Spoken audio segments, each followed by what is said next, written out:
معزز سامعین، Urdu voice centre میں خوش آمدید۔ آپ سے گزارش ہے کہ ہمارے چینل کو سبسکرائب کریں اور بیل آئیکن پر کلک کریں تاکہ آنے والی تمام نئی ویڈیو کا نوٹیفیکیشن آپ کو مل سکے۔ بہت دن پہلے کی بات ہے، مدینہ شریف میں حضرت رسول اکرم صلی اللہ علیہ وآلہ وسلم کے ایک صحابی رہتے تھے۔ خدا نے اپنے خاص فضل سے انہیں بہت مال دیا تھا اور وہ بہت عزت اور آرام کی زندگی گزار رہے تھے۔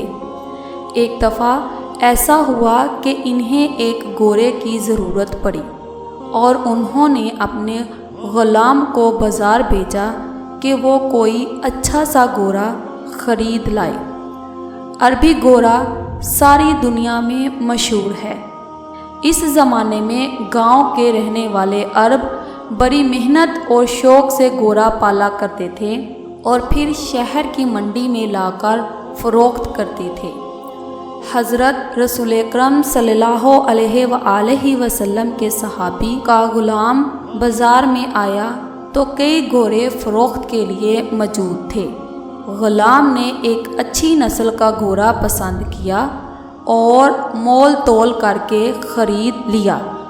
جب وہ گورا لے کر آیا تو صحابی رضی اللہ تعالیٰ عنہ نے بہت پسند کیا اور پھر اس کی قیمت پوچھی۔ غلام نے جواب دیا، صرف 300 درہم۔ غلام کو امید تھی کہ حضرت اس بات سے بہت خوش ہوں گے کہ میں ایسا عمدہ گورا اتنی کم قیمت میں خرید لایا ہوں، لیکن اس کا جواب سن کر حضرت خاموش ہو گئے، جیسے انہیں گورے کی قیمت سن کر کچھ افسوس ہوا ہو۔ پھر غلام سے فرمایا، بازار جاؤ اور اگر وہ سوداگر مل جائے تو اسے اپنے ساتھ لے آؤ۔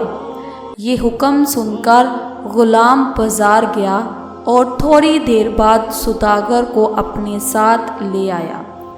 حضرت نے سوداگر سے پوچھا، کیوں میاں، یہ گھوڑا تم نے اپنی خوشی سے فروخت کیا ہے یا کسی ضرورت کی وجہ سے بیچنے پر مجبور ہو گئے ہو؟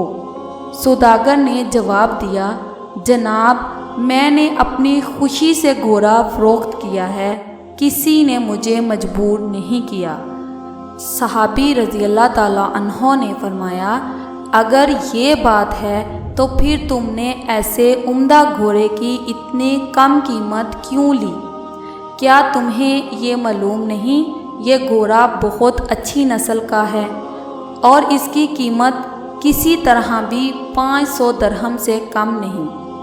یہ فرما کر حضرت نے سوداگر کو 2 درہم اور دیے اور بولا بھالا سوداگر 300 درہم لے کر خوش ہو گیا تھا اور دعائیں دیتا ہوا چلا گیا۔